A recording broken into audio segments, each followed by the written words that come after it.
Hello, everyone. Dear panelists and dear participants, welcome to the session part 2, Impact of the War in Ukraine in the Economy, particularly on energy and food security. Russia's invasion of Ukraine has caused global supply instability and price hikes for resources such as energy and food. Countries in the global south, including those in the Middle East and Africa, have been heavily dependent on Russia and Ukraine for grain imports. They have been particularly hit and affected. A dark shadow is also cast over their domestic politics and the future of the global economy. The EU, for example, has been faced with soaring energy and food prices, trade deficits, and a gas crisis. And they are trying to accelerate the green transition. We will address the impact of the war in Ukraine on the international economy with a focus on energy and food. We will also discuss its prospects and responses of international organizations and countries concerned. First, we would like to ask 3 panelists about general views, and then other 2 panelists on specific issues of energy and food. We would address how the international community can achieve a balance between the short-term, immediate crisis response and the long-term responses to issues like climate change, SDGs, and biodiversity. Each of you has about 5 minutes for the presentation. Now, I would like to give the floor to the first 3 panelists. First, Dr. Jose Rizal Damuri, Executive Director of the Center for Strategic and International Studies in Indonesia. Mr. Damuri, please. Thank you very much. Thank you for the invitations to take part in this 4th Tokyo Global Dialogues. I'm really honored to be here to share my view and my thought on the very important issues and the current situations. I think I would like to take this opportunity as well to share my view on the general aspects and general observations of what happens during the last 1 year, especially after the invasions of Russia to the Ukraine. I believe that everybody also agree if I say that the war in Ukraine has exposed the vulnerability of global economic interdependence. And the invasions has affected energy and food supply, increasing prices, and disrupted supply chains in many important commodities and products. Millions of people actually fell to poverty due to food and energy insecurity. And however, it is quite understandable that many actually put the blame on the economic interdependency, how disruption in one part of the world would be felt in other parts of the world. The economic interdependency already brings the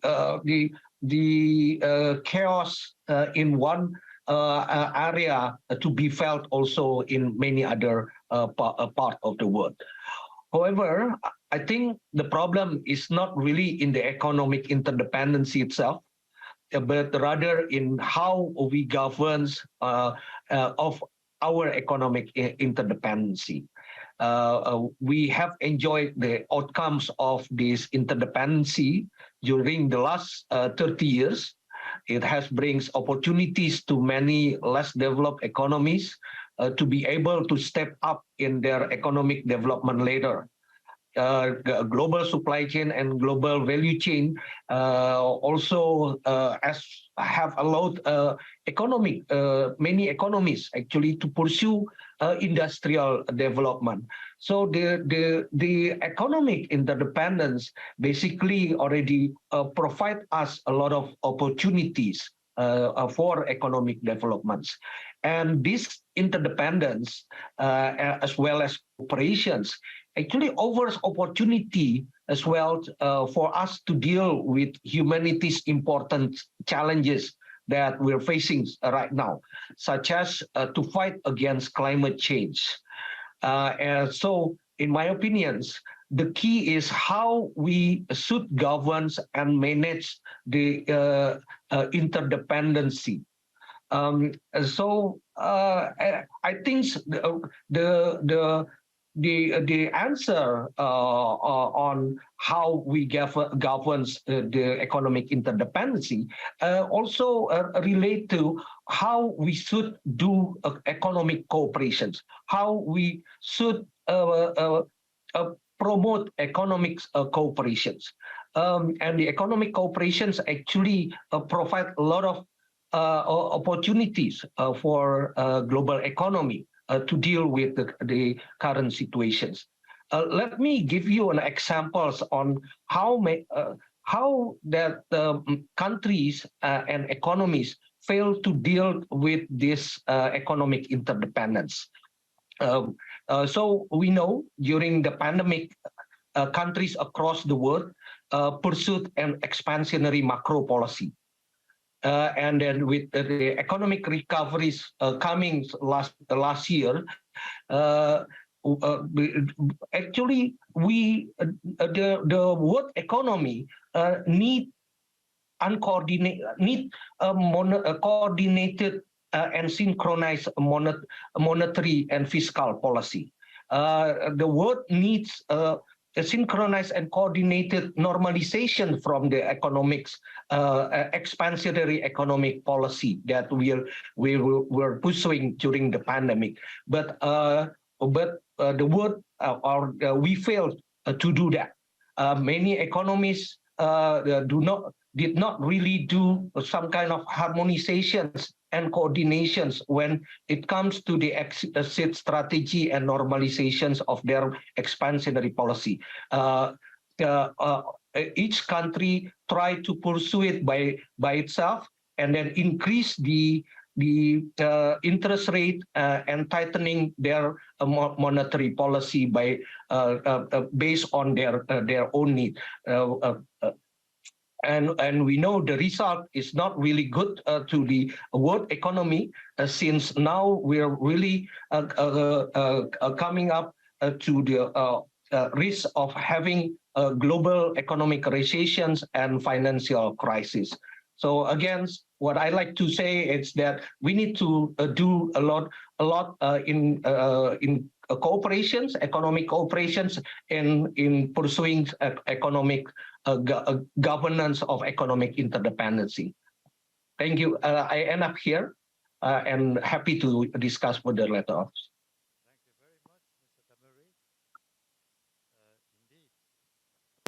Thank you very much, Mr. Damari. Indeed, because of the pandemic, COVID-19 pandemic and the war in Ukraine, the interdependent economic relations among countries has been disrupted, and we see the disarray in economic cooperation and harmonization of policies. We will address these issues more in detail later.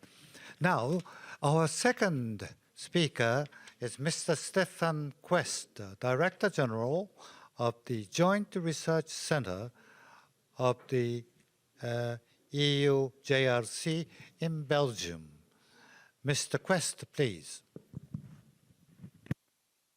Thank you very much. Real pleasure to be with you for this session to share a European Union perspective on this issue that you put at the heart of your question, which is how do we find this balance between the short-term crisis response and maintaining the course for the longer-term challenges. And this is something that has certainly been very front of mind for the European Union over the last year. Of course, you've seen in the immediate term a huge effort in actually providing support to Ukraine from the EU itself, from the member states, from the European financial institutions. I mean, the numbers are quite impressive. A mobilization of over 50 billion euros in financial support and budget support, really quite unprecedented effort. And of course, this in the immediate term has a significant economic impact as well, certainly on the European Union. And as you said in your introduction, we've seen spikes in inflation, rises in energy prices, even the impact of sanctions. Of course, we've imposed sanctions on Russia, and this, of course, impacts the European Union economically as well, plus the impact of over 4 million displaced people. So massive social, economic, and political impacts.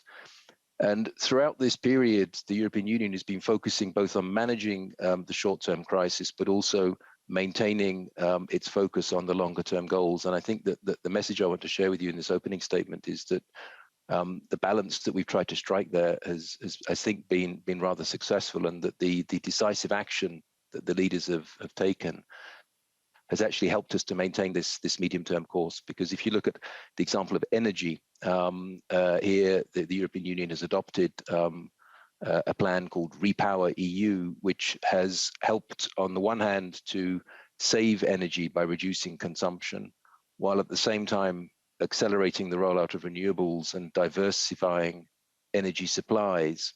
And this has helped us over the last year to massively reduce our dependency on Russian gas imports.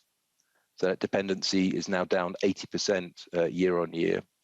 And after the initial price spike has enabled us to get a grip on energy prices as well. But it's also helped us to boost the rollout of renewables like wind and solar, which in 2022 actually comprised a larger share of energy production in the European Union than either oil or gas, that for the first time ever.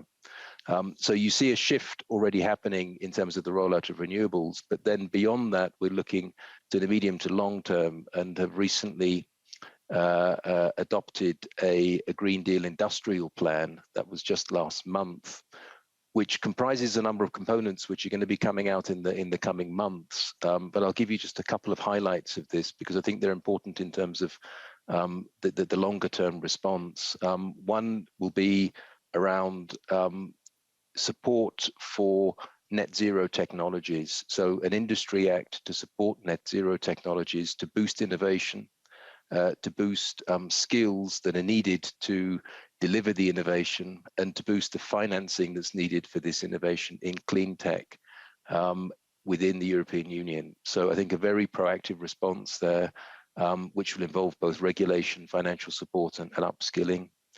A second aspect is around critical raw materials, where it's clear that we have significant dependencies in the European Union, which we need to look at.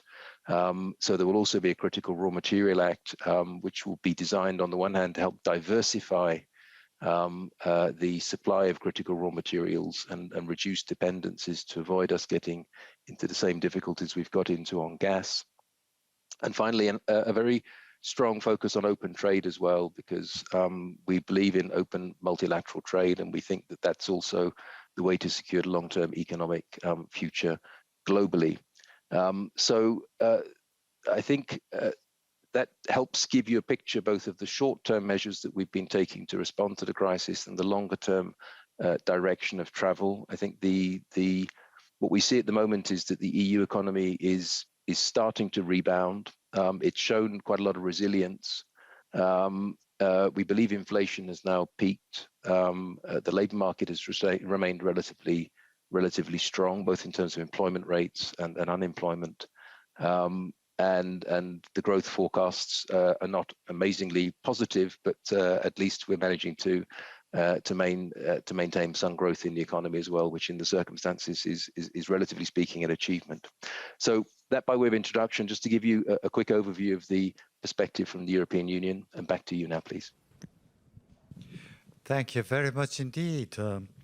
Thank you very much for your explanation of great efforts being carried out by the European Union in trying to make a balance between long-term and short-term measures.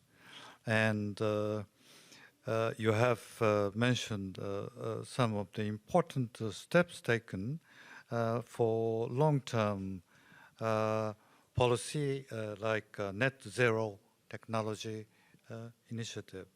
And you also mentioned the measures for this balancing, the diversification of resources and sources has been sought. This may be one of the important issues we may be able to address later on with specific focus on energy and food. Now, thank you, Mr. Quest. Third speaker is Dr. Maha Yahia, Director, Malcolm Carnegie Middle East Center in Lebanon. Madam Dr. Yahia, you have the floor. Good morning, good afternoon, and thank you for the invitation to join you today. I'm just going to say a few words about the perspective of the Ukraine crisis from the Middle East and North Africa. As devastating as the war in Ukraine has been, it's from the perspective, I would say, the global South, but also particularly from the Middle East and North Africa. It is seen very much as an existential challenge for Europe, but not for the Middle East. So countries have been hedging their bets politically, especially oil-producing countries that are trying to capitalize on the gain in oil prices. So, I mean, in this sense, the conflict can be seen as a kind of an energy war to some extent. And we've already heard from the speakers before the need to measure between short and long-term policies and actions to address the different aspects of this war. It obviously also presents an important opportunity for cooperation. Not only within Europe or across the West, but I think also within the Middle East and North Africa. I would venture to argue that actually the situation in the MENA region is an example of what the lack of cooperation and the lack of coordination between countries, where it leads. We're seeing, just to give a sense, when the Ukraine conflict started, the Middle East and North Africa region was the region that felt the impact of the food crisis more than the increase in the global food price index more than any other region in the world. And yet, in terms of climate change, 11 out of 17 water-stressed countries are also in this region. And yet, actions to coordinate on issues related to shared water resources, for example, is simply not there. There is it's not for the lack of studies or for the lack of policy proposals that have been put forward for decades now. The engagement between countries to coordinate again on shared water resources is simply not there. And much of it is due to the political challenges that are between countries and within the region, ongoing conflicts, disagreements, etc. However, I think the Ukraine crisis provides a very important opportunity for greater investment in technology related to climate change. Lebanon, for example, has seen an acceleration of a move towards, I would say, climate-friendly technologies, whether it's solar or wind power. But this has been done at the level of, it's actually been pushed by the lack of electricity, state provision of electricity in the country, but it's been a very haphazard with very little coordination at the state level, nor at the regional level. So in that sense, I think that the Middle East and North Africa, the region here, particularly oil-producing countries, it can become a catalyst of change if they are willing and to invest some of the dividends of the oil prices in identifying new technologies that can address some of the key challenges, whether it's water desalination, for example. There's some ongoing work going in these areas, but also the move to hydrocarbons. One can go on. I mean, you know it all. So in that sense, I think the issue is not the interdependence, but actually the lack of cooperation, coordination, the fragmented approach to many of these challenges that has led to the problems that we are today, and the kind of food insecurity that we're also seeing across the region, especially within non-oil producing countries. So, thank you. Thank you very much. Thank you, Dr. Yahia. Indeed, as you mentioned, the regions in the Middle East and Africa in particular are the greatest hit areas by the pandemic, climate change, and the war in Ukraine. And they are in greatest need of international cooperation and, as you say, coordination among various countries. But the lack of coordination and haphazard, fragmented way to deal with these issues, in particular, we mentioned climate change issues, have been worsening the situation. So we have got to address this, serious problem in the region of how we will be able to regain the international cooperation and coordination. Thank you. Now we have had the three panelists addressing the problems caused by particularly the war in Ukraine, on the general economic situation, in particular energy and food. Now let us move on to those specific areas, specific issues of energy and food security. First, we would address energy issue. Instability and rising prices of global energy supply are urgent issues. Europe, in particular, which has been pushing for decarbonization to combat climate change, faces a difficult situation on how to achieve an exit from Russia's supply of oil and natural gas in particular. We would like to listen to the views on the current situation and prospects of energy security in various regions and the world. Our speaker is Mr. Tim Gould, Chief Energy Economist of the International Energy Agency, IEA. Mr. Gould, you have the floor. Thank you very much indeed, Mr. Chair, and it's a great pleasure to join this fourth Tokyo Global Dialogue.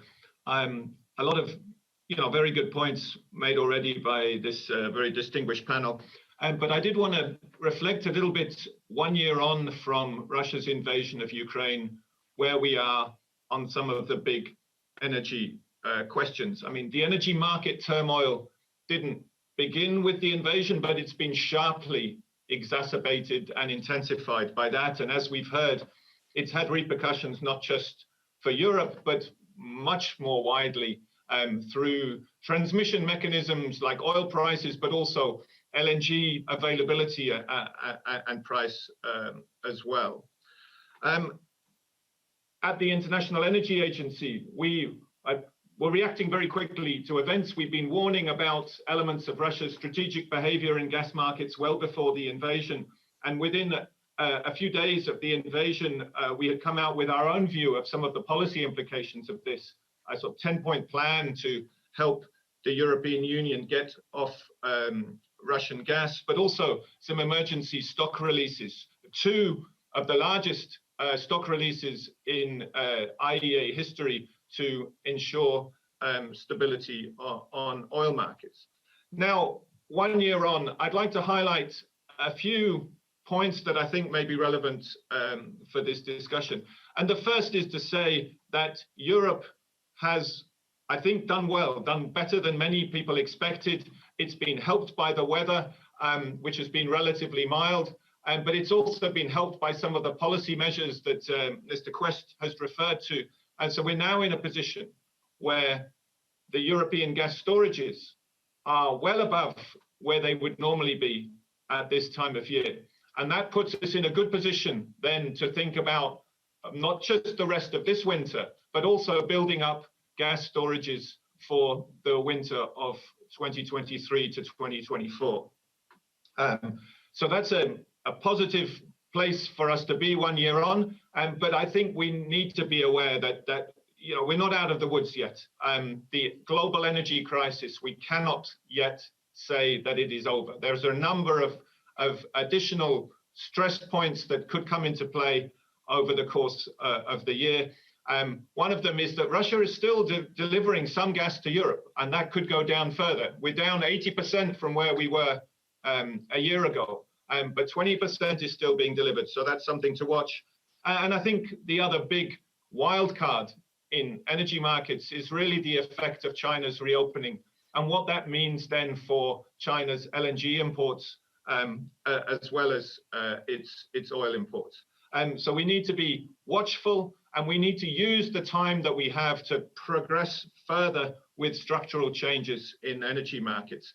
And that's my second point, is that we are seeing an acceleration in clean energy deployment. And it is linked also to the energy crisis. If you look at the additions of renewable energy capacity, last year they were 25% higher than they were the year before. EV sales in 2022 were 60% higher than the year before. We've seen an increase in investment in energy efficiency in many countries. We've seen an increased installation of heat pumps and ways to move faster on the electrification of end users. Now, that's very uneven, and we need to be very watchful for regional variations in that deployment, because I think there is a risk of new dividing lines on energy and climate if we are not doing more to help emerging and developing economies, you know, take part in this new clean energy economy. But we have seen an acceleration. I think a third point is about Russia, because Russia has come out of this with a much diminished position in global energy. It's lost its largest market. Its revenues are down quite considerably. If you look at January oil and gas revenues relative to the year before. And that plays out in interesting ways in energy markets and also in terms of energy geopolitics. But the other point, which was just mentioned by our previous speaker, is that there was a very large sort of windfall for many oil and gas producers in 2022. So if you look at the 5 years previously, average net income for oil and gas producers was around $1.5 trillion.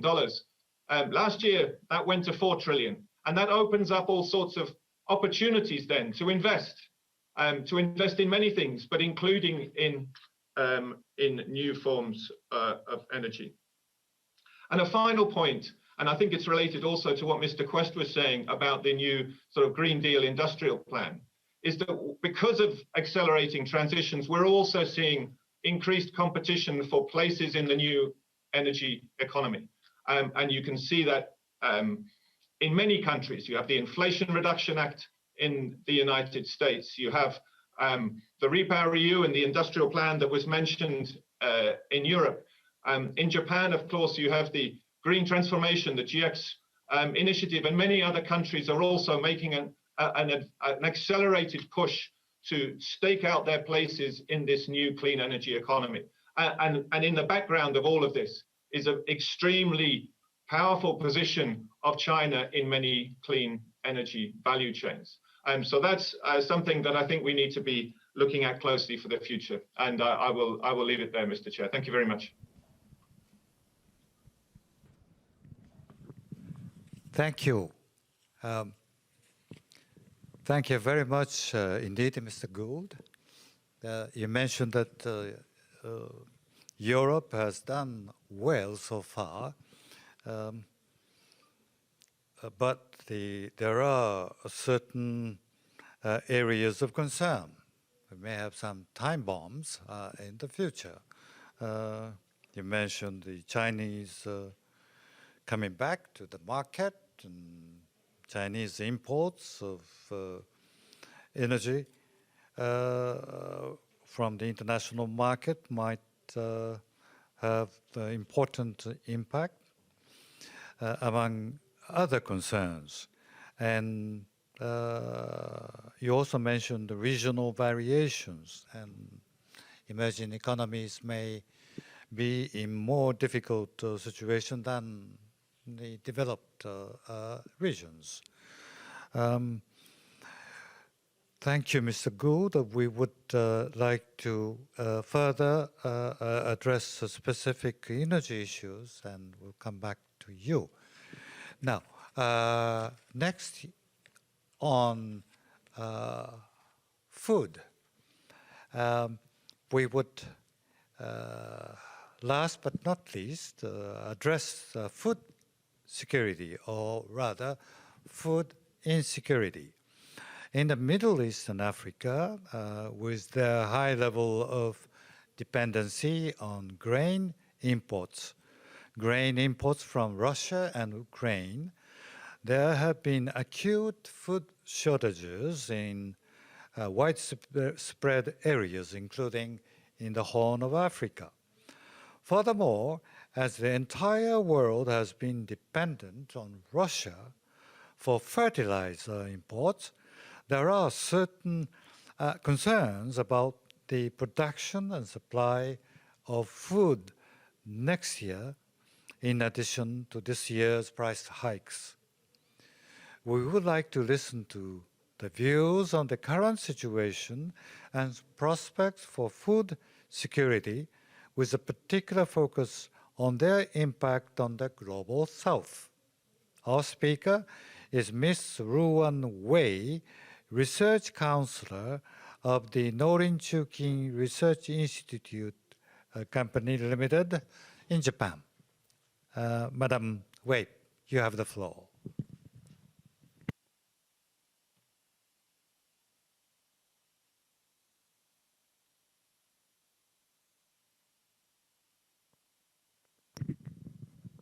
Sorry, you are muted.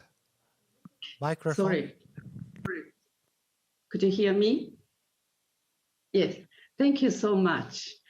It's my great pleasure to have chance to join Tokyo Global Dialogue. But I'm sorry, please let me use Japanese to explain my opinion.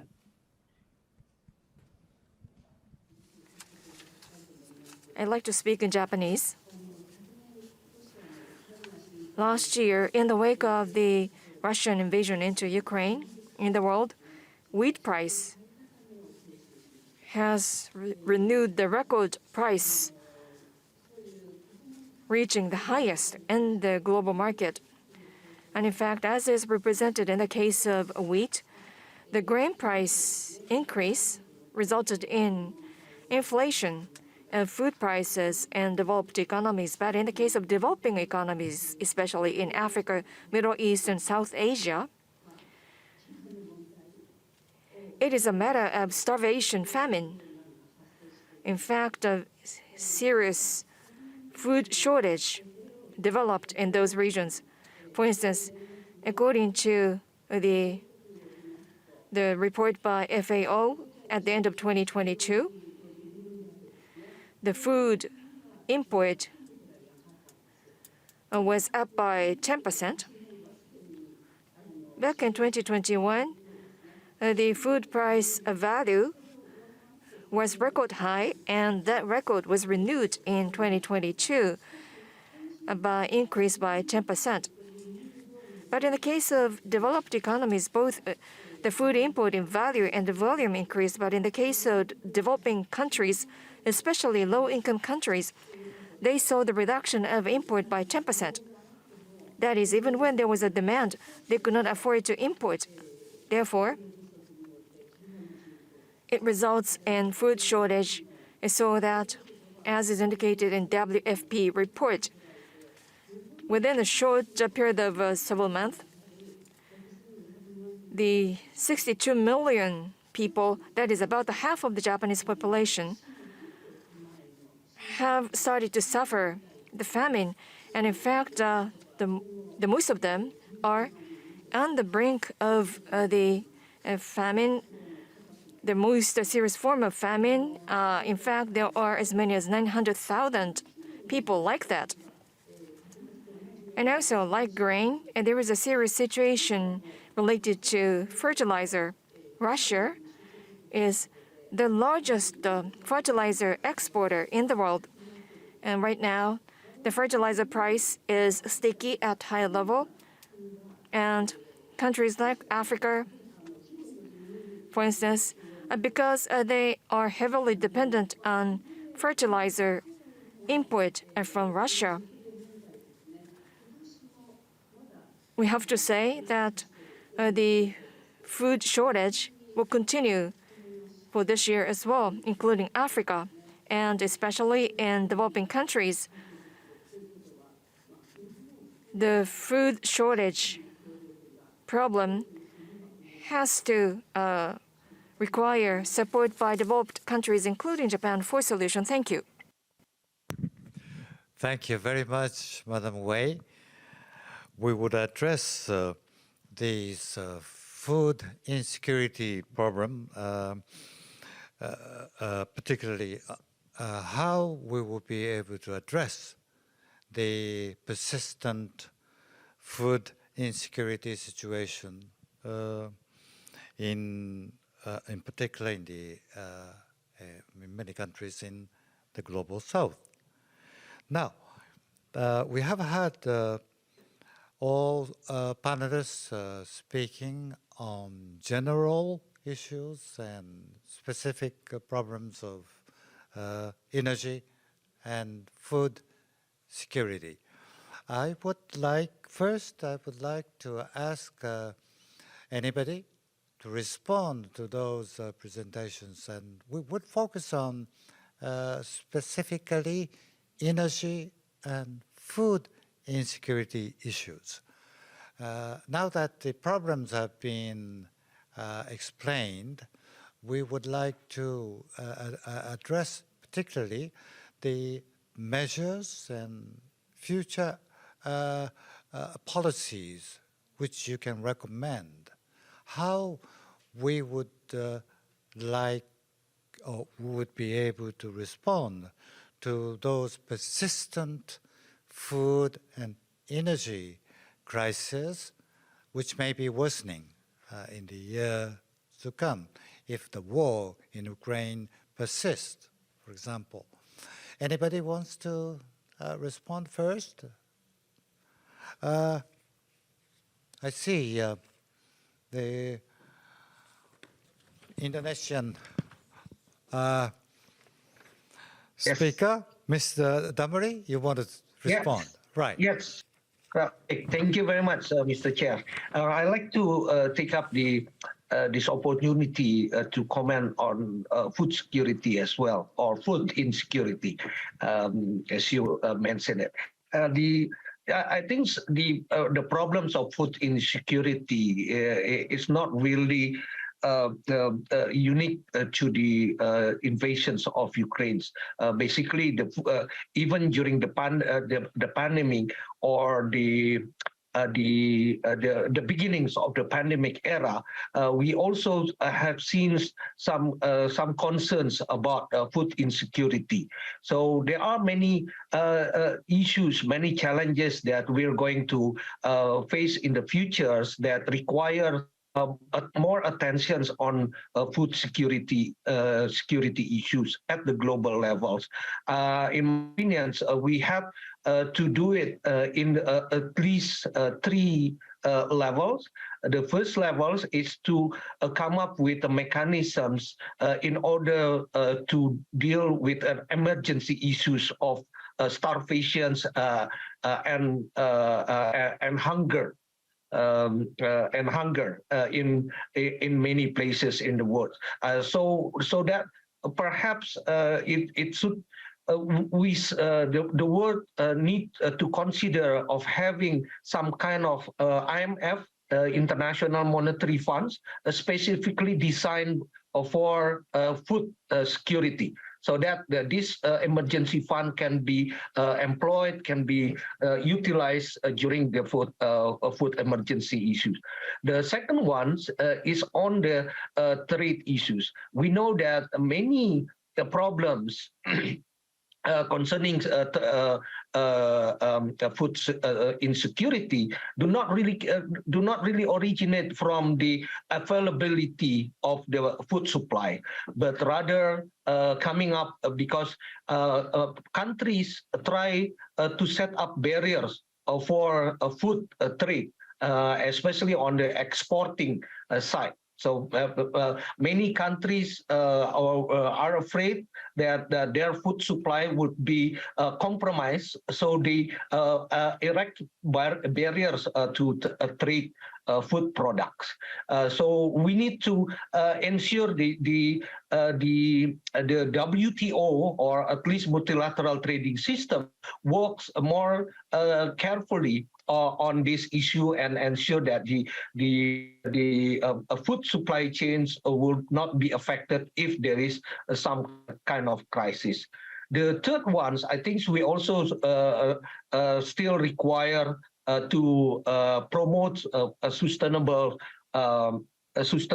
agriculture process and also a sustainable food production. And these sustainable food productions would hopefully increase the availability of food products and ensure that a greater insurance toward food security in the future.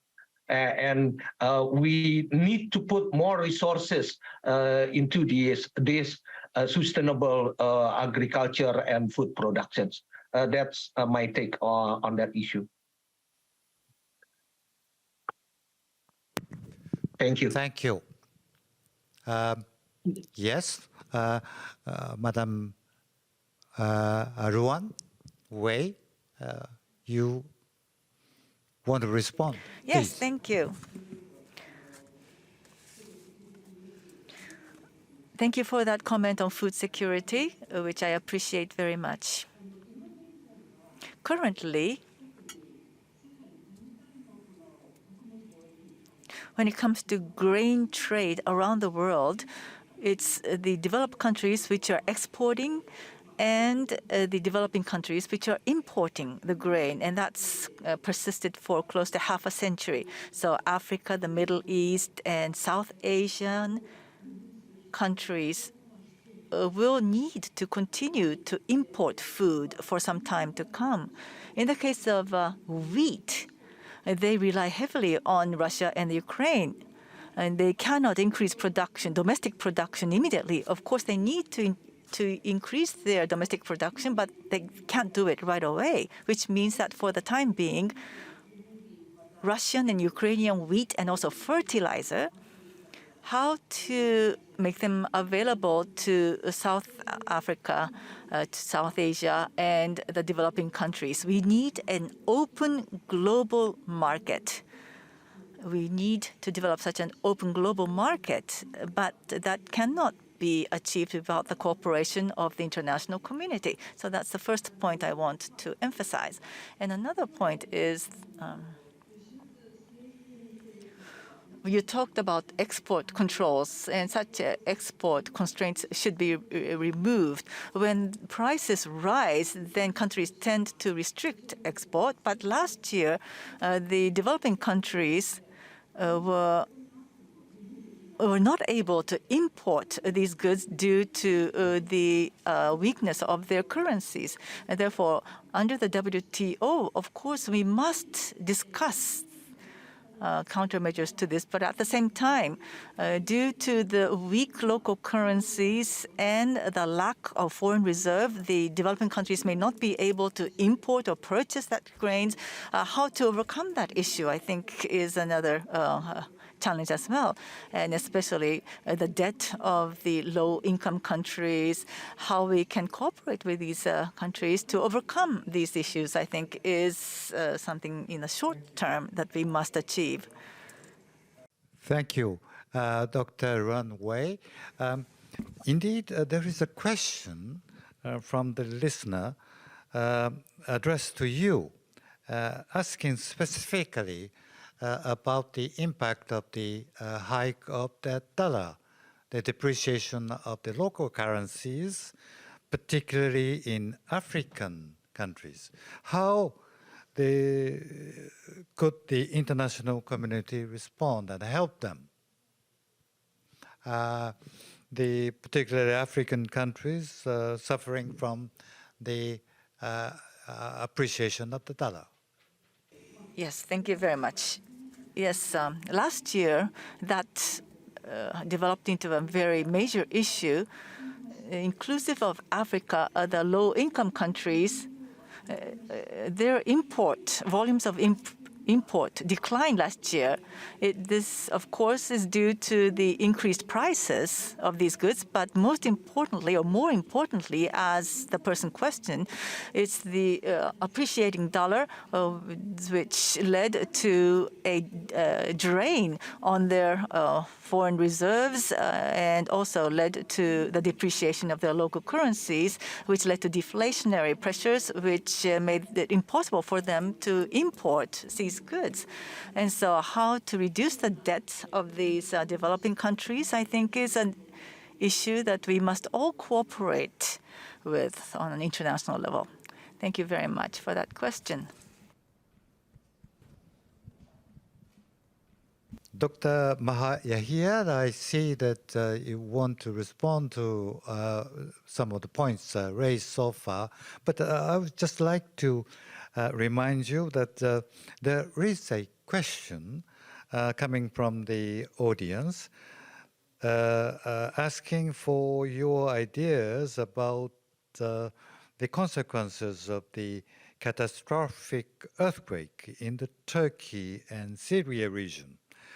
What more exactly do you think the international community could do to support victims in addition to the current ongoing assistance from the world? And also the question about Turkey's diplomatic role in working for the crisis and the war in Ukraine. Do you expect any influence on Turkish capabilities in that initiative? If so, what could we do about it? These are the questions addressed to you. So, in your speaking, I hope that you would address these questions too. Thank you. Thank you. I'll begin with the last question, which is on Turkey's role. I think that Turkey will continue playing a role. It's now preoccupied, obviously, with the earthquake. Yesterday, there was another tremor of 6.4, I believe, degrees on the Richter scale. We felt it in Lebanon, actually. My building was swaying, so it was quite severe or quite strong. But however, I think that Turkey's foreign policy is quite robust and is capable of continuing its mediation. Now, much of it also will depend on the outcome of the presidential elections, which are also supposed to happen this year. It's not clear whether they will happen on time, given the earthquake and its impact. In terms of what can be done to help Turkey and Syria with the after effects of the earthquake, these are two questions, if you like, because support to Turkey, what the Turkish president did as soon as the earthquake happened was declare a level 4, which means anybody can come in and help. And this allowed a lot of humanitarian aid to flow into Turkey very quickly. Also, the fact that it's Turkey and it's not a country in conflict as in Syria, it's not a pariah state. It meant that the kind of humanitarian support or humanitarian aid flow into Syria was actually stopped by political red lines. Some of it was due to the actions of President Bashar al-Assad himself. The regime in Syria did not open access to areas that were hit by the earthquake in the areas that they control. They saw it as an opportunity to. Actually, the issue was politicized, and it was seen as an opportunity to maximize gains and push for the normalization with the regime and speed it up to the extent possible. So the lives of Syrian people were placed, if you want, were put at stake vis-a-vis the political interests of the current regime. This limits the capacity to a large extent of the ability of the international community to intervene and to support on a humanitarian level in the areas that are controlled by the Syrian regime. In Turkish-controlled areas and in other areas, aid flow was much faster. The actions of the Syrian regime also impacted the flow of aid into the areas in Idlib, for example, that are controlled by non-state actors. And there was a lot of negotiation to allow aid to flow through what we call cross-line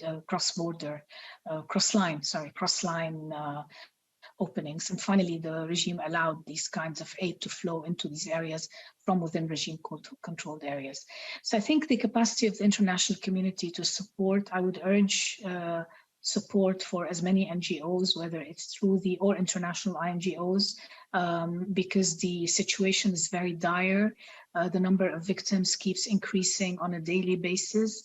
Many are homeless. I don't need to, you can see it on the news. So anything that can be done to help both in terms of governments, but also on the individual level is badly needed. But I think beyond that, there needs to be perhaps a more concerted effort when it comes, this area, it's woken people up to the fact that this area is on a major quake fault line. And much of the damage could have been avoided had the buildings been earthquake resistant, had been built according to specifications related to earthquakes resistant. I don't know if this is something, because these are seen as national issues and not part of an international agenda. This means, I don't know whether this is something that should be on as a topic of discussion more broadly, rather than maintaining it as some sort of international standards that have to be applied in specific areas or specific regions, is something perhaps to consider. Which brings me actually to what I wanted to say when it comes to the questions of food insecurity and the challenges in the region.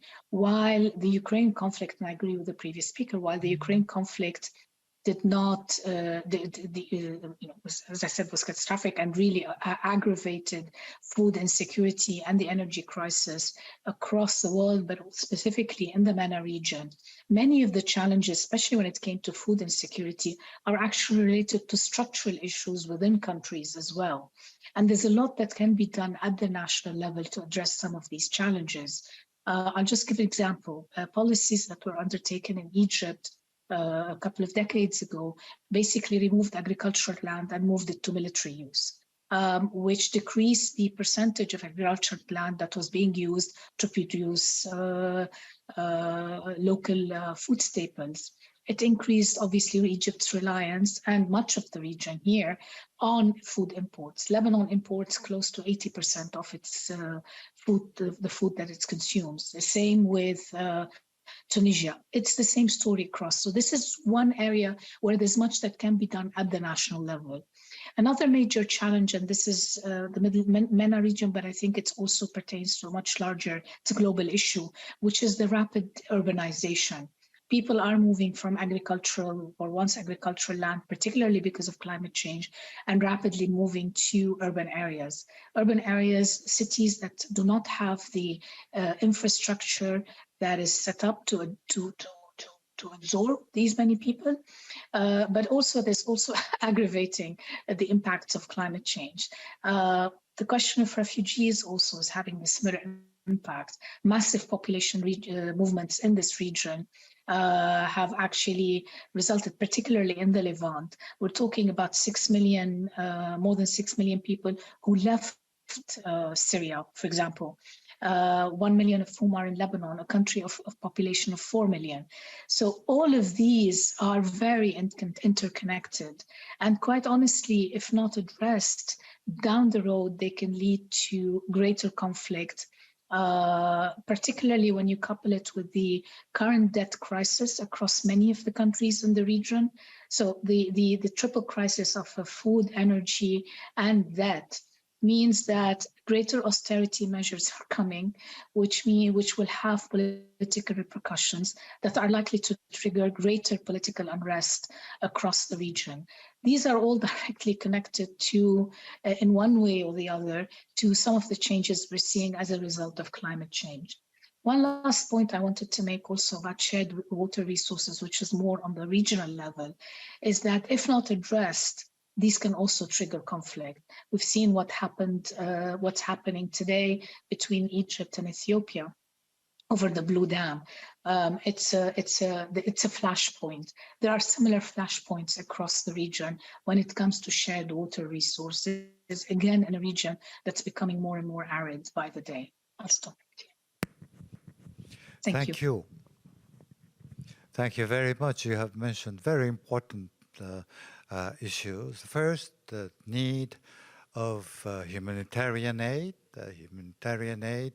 to those in need of help, particularly in Turkish and Syria regions where millions of people have been suffering from the consequences of the recent earthquakes. And humanitarian, on top of the humanitarian aid, you mentioned the increase of domestic production, domestic resources. But there are certain risks that the governments may try to increase the economic security by way of a somewhat protectionist measures, say restraining or restricting the exports of domestic agricultural food products, keeping those the products inside their own country.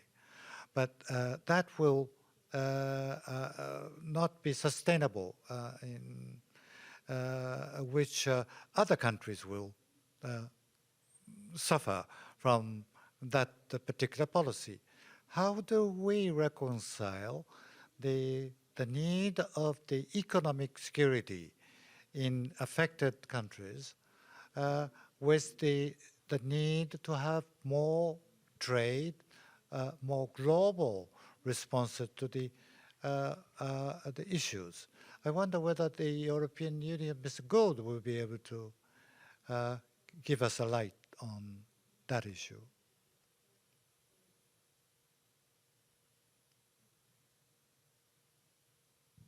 I'm sorry, you said the European Union and Mr. Gould. Did you want, Chair, did you want me, Mr. Quest, for the European Union or Mr. Gould for the IEA? No, Mr. Quest. I'm sorry that okay. I addressed your name I think we both wrongly. thought that was... Yes. No worries. Mr. Quest. Yeah, well, thanks for your question. In fact, the question you just put was pretty much what I wanted to jump in on anyway, and it was in fact in partly in response to something that Tim Gould was saying earlier.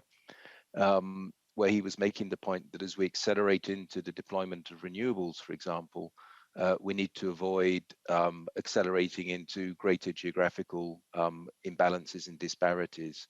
And I mean, a similar, you can see a similar risk and similar phenomenon on the issue of food security as well. And I think there's a very difficult but very important balancing act, therefore, that needs to be struck between the shift that we need to make, if you take energy, for example, into the more rapid deployment of renewables and the transitions that this requires, the industrial transitions, the social transitions, the economic transitions, and in a sense, the political transitions that are required. And what we see at the moment is some of the large players. We've heard about the US with the Inflation Reduction Act, which is providing a lot of financial incentives for the acceleration of the rollout of renewables. But I think in the European Union view, not necessarily in a completely non-discriminatory manner. So there's some quite tense discussions going on in that sphere at the moment. The European Union itself, with its Green Deal industrial plan, looking to also accelerate the transition. And I think it's important that we keep at the center of that the fact that we also want to maintain fair competition, that we want to maintain open trade, and that we want to raise the level for everybody and not fall into a protectionist sort of beggar thy neighbor type set of policies, because I think we've seen in the past that really is not a very constructive or productive way of engaging.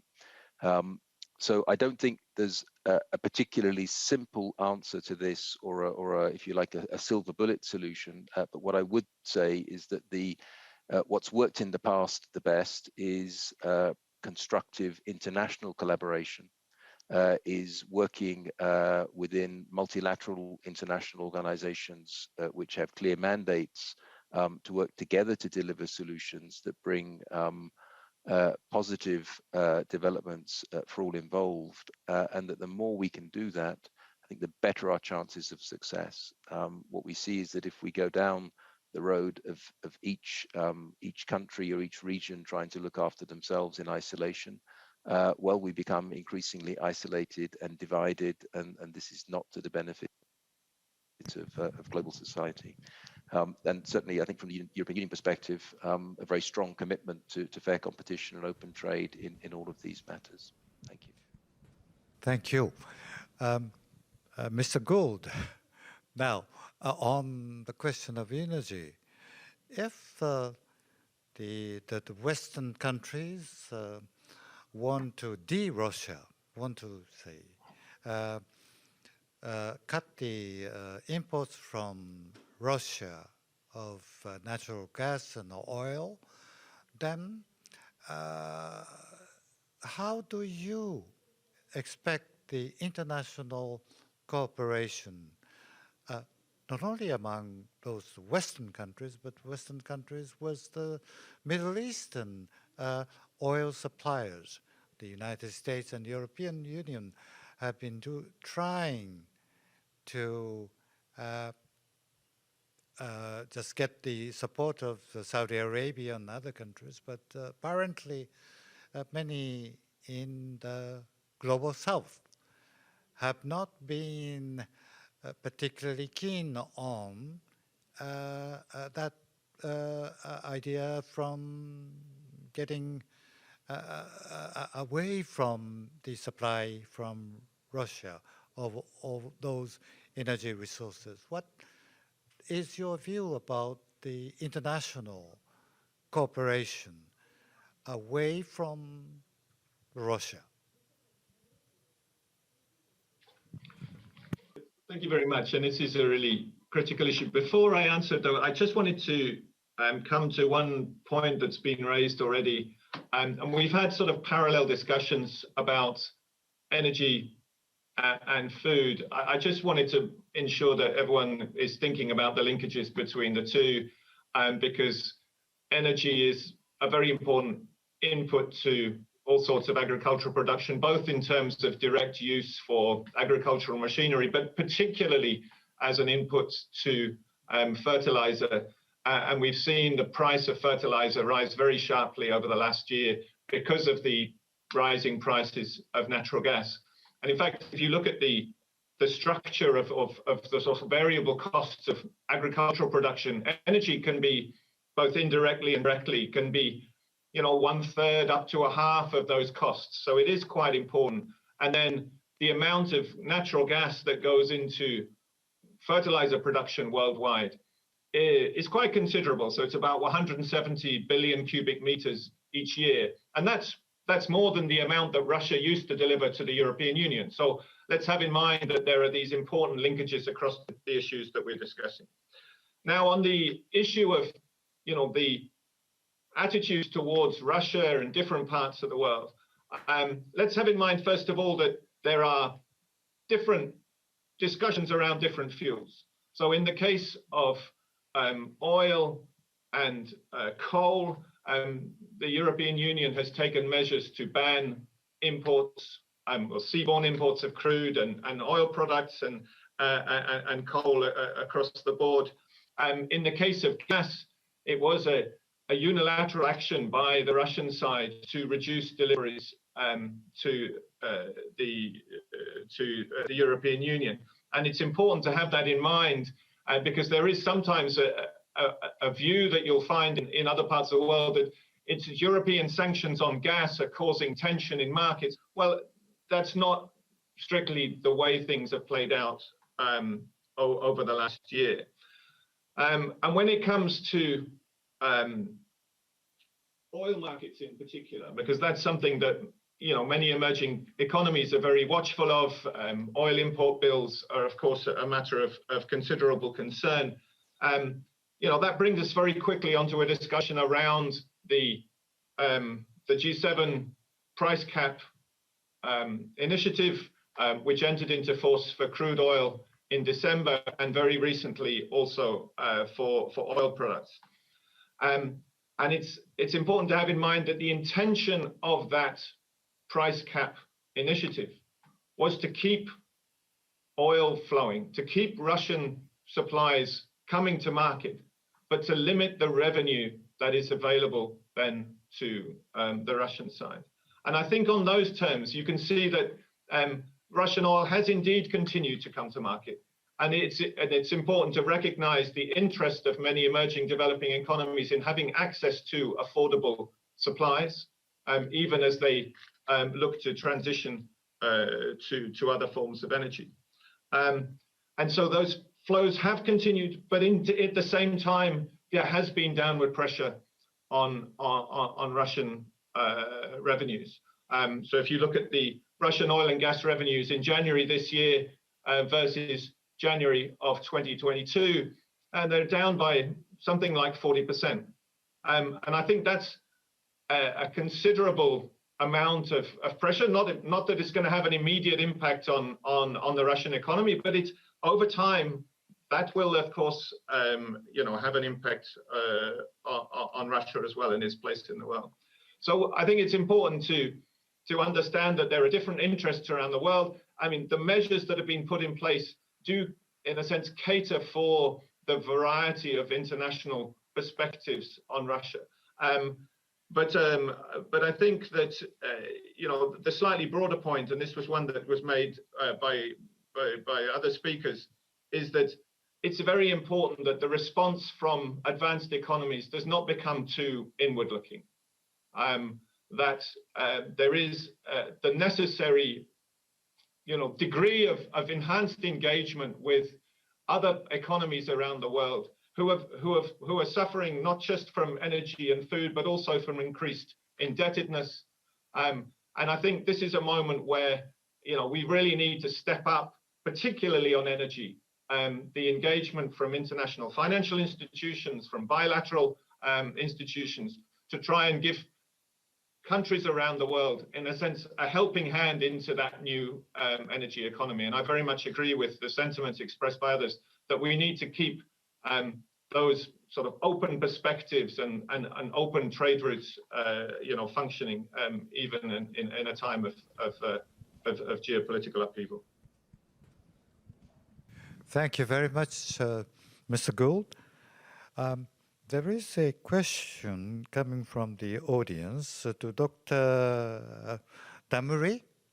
The question is, what role can ASEAN play in mitigating adverse impacts on energy and foods from the grain crisis?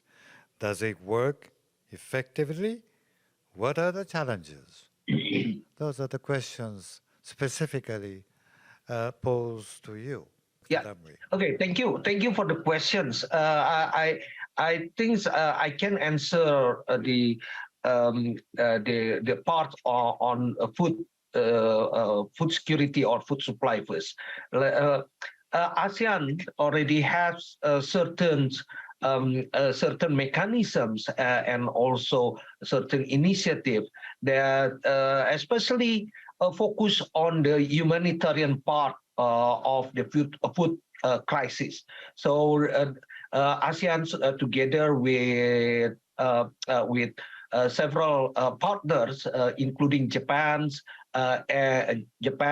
China, and also Korea, known as the ASEAN +3, already set up this emergency rice reserve for the humanitarian food crisis. And it has been employed several times, and it is quite effective.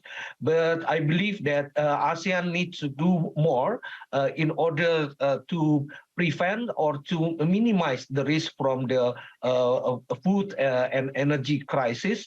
And together with the partners of ASEAN, ASEAN can set up systems, mechanisms to deploy more resources towards the three level of initiative I mentioned before in the humanitarian part, and also in the trade mechanisms or ensuring trade openness for food supply chains, and then also in order to increase the productions and support the sustainable food productions.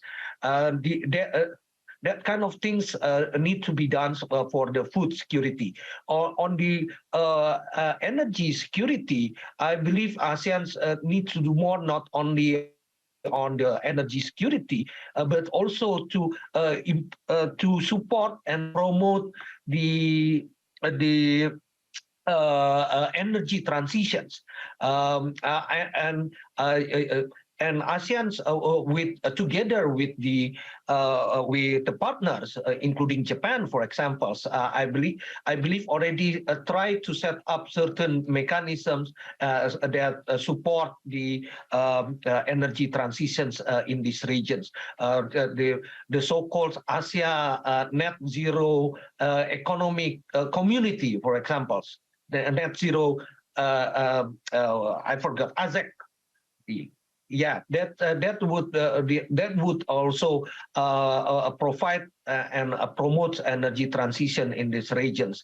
And last year's under G20, some ASEAN countries, including also Indonesia, have been supported by the Just Energy Transition partnership. Then this kind of things need to be done, need to be upscaled and being promoted at the regional level as well. Thank you. Dr. Yahia, in the region of the Middle East and Africa, do you also see some sort of multilateral efforts to work together? Although you mentioned that the cooperation has not been working as effectively as you would like to see. Thank you. I mean, there has been some cooperation on the shared water resources. There's actually, interestingly, the one surviving legacy of the Madrid peace process, which never materialized. But the one legacy is an organization based in Oman, which focuses specifically on the question of water, shared water resources and sustainability. As I said earlier, the challenge, and you also have ESCWA, the Economic and Regional Commission for Western Asia, which has generated a lot of work on the management of shared water resources, but also on interconnectedness in the region. This whole idea of having a regional trade networks, including the kind of infrastructure needed. What we found systematically is that the political disagreements between the different countries preempt a lot of these this coordination cooperation. So in a short answer to your question, at this point I may be off, but maybe there are examples that I'm not aware of. But beyond that particular example, I cannot think of a single area where at least on questions of climate change, where there is a real sense of cooperation amongst the Arab countries. Where we are seeing, and what we are seeing is cooperation, or not cooperation, but greater investments in innovative technologies. And I think that's also quite important. This is happening at the binational countries. For example, Saudi Arabia or UAE. Saudi Arabia has just established the largest solar energy plant. I'm sorry, I don't know what's wrong. The largest solar energy plant in the region. There's also quite a bit of investment in air capture, in construct carbon footprint / for the construction. Egypt is looking to build a $5.5 billion worth green hydrogen project. Also, there's a big wind farm where the UAE is investing in Egypt to establish one of the largest wind farms globally. So there is this kind of some bilateral engagements in green technologies, but this is as far as the cooperation that I'm aware of that's happening. Thank you. There have been some questions, additional questions from the audience to Mr. Gould of IEA. There are two questions. One, you mentioned the price cap on oil and gas from Russia. But from the point of view of market mechanism, this price cap is not good. What about the opinion of the IEA on this, the market mechanism intervention? And the second question on Mr. Gould is regarding the link between energy and food. Regarding the green fertilizer initiative utilizing renewable energy instead of gas, that green fertilizer has been under development in Europe. How soon could we expect the new technology available in that field? Mr. Gould? So thank you very much for the questions. And indeed, at the IEA, we do believe that markets play an extremely important role in energy. But we also recognize that we're living in extraordinary geopolitical times after the invasion of Ukraine by Russia. And so I think the price cap initiative needs to be seen in that context. G7 countries have, and the European Union have taken measures to restrict the import of Russian oil. But there is an interest also in market stability and to ensure that the measures taken in relation to Russia do not just create price spikes, but then bring additional revenue to Russia. And so that's the reason why you have, I think, quite a nuanced approach that, as I was mentioning, allows that deliveries of Russian oil, crude oil and products to non-participating countries in sanctions can continue, and they can continue to use the maritime services and insurance from G7 countries, but with a condition, the condition that they are delivered under that price cap mechanism. Now, you can argue about which shipments are actually complying with that mechanism, but what is difficult to argue with is that there is significant evidence of quite strong discounts for Russian deliveries to different international markets around the world. So I think now that is a balance that has been seen to work in recent months. Now we do have some continued questions about how this will play out, particularly for oil products, because the reorientation of international oil product trade is significantly more complex than the one that we've seen for crude, because China and India are both product exporters, and so there needs to be quite a complicated rearrangement of trade flows across the Atlantic basin. But I think the early evidence is that some of that at least is already taking place. And then when it comes to the second point about sort of green ammonia, yes, it is possible to make ammonia with non-fossil fuel via non-fossil fuel, and indeed you're seeing some quite interesting projects already underway that seek to create hydrogen via electrolysis and then use that as a route for ammonia production.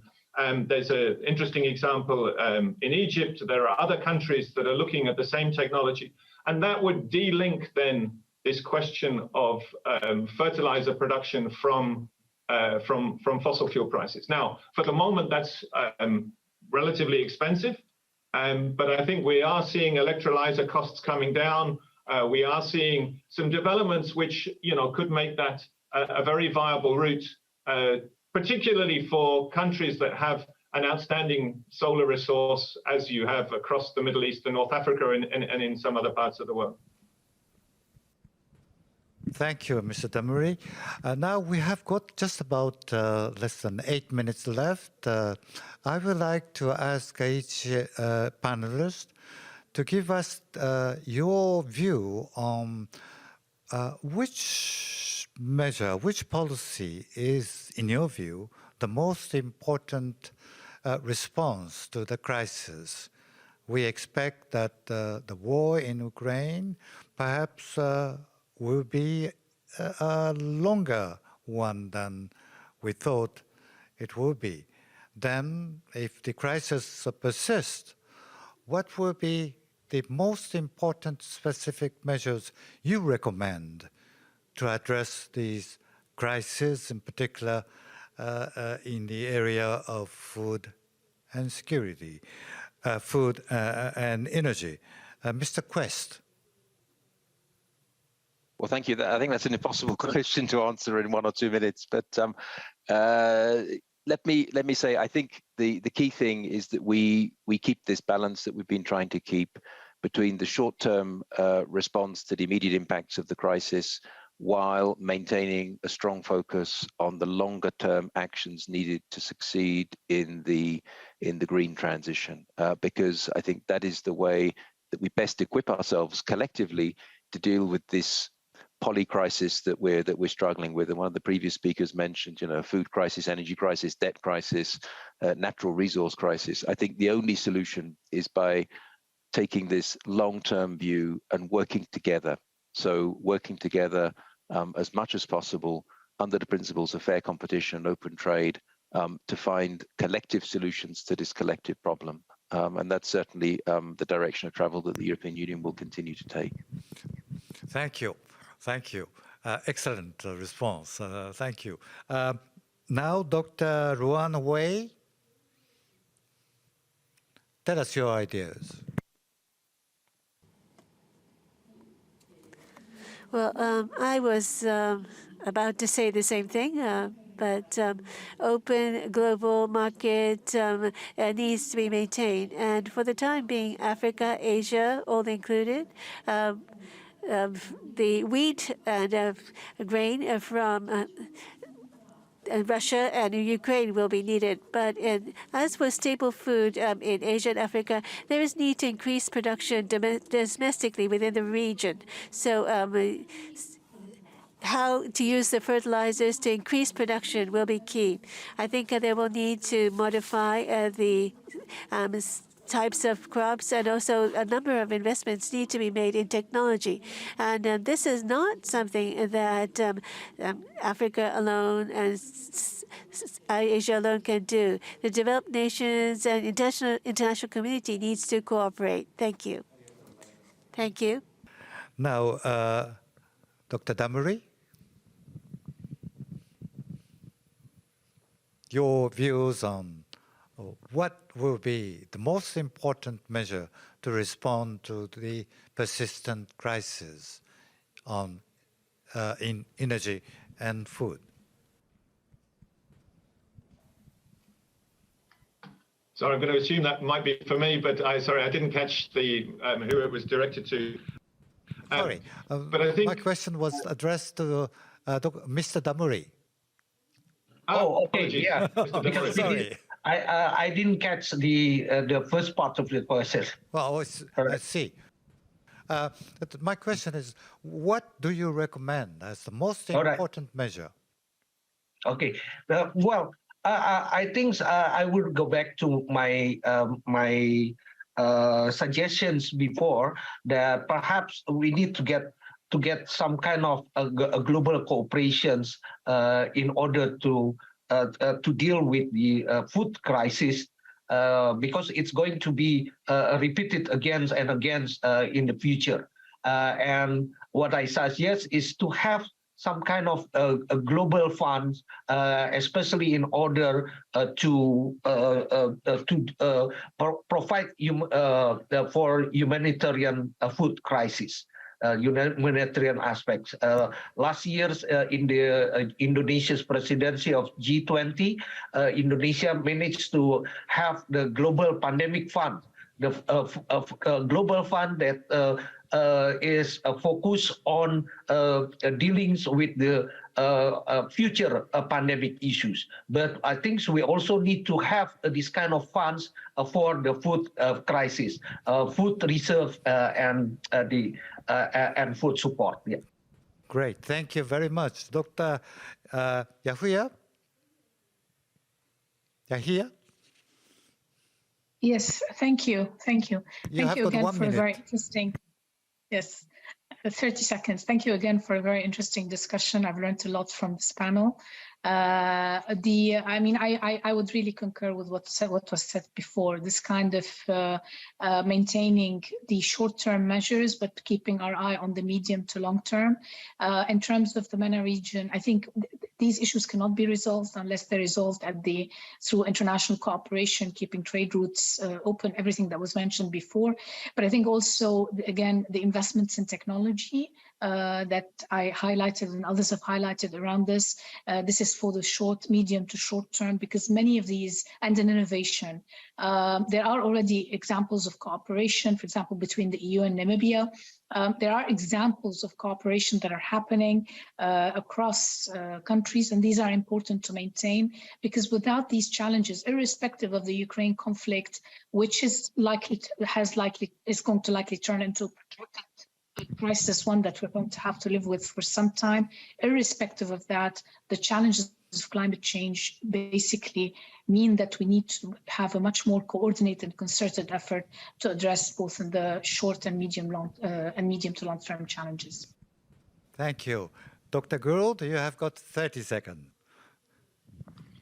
Well, thank you very much, and thank you very much to the panelists. I very much enjoyed the discussion today. Just to develop this investment, I think there are clean technologies that are mature, that are the cheapest options. They're clearly ready for the big time. You can talk about wind, you can talk about solar, but that's not all we need. And so we need to be thinking carefully about infrastructure, storage, and innovation again is important. There are areas which we don't yet have all the answers to. So we need to be focusing also on some of the questions that we don't yet know the answers to. And that's, I think, an important medium and longer term challenge as well.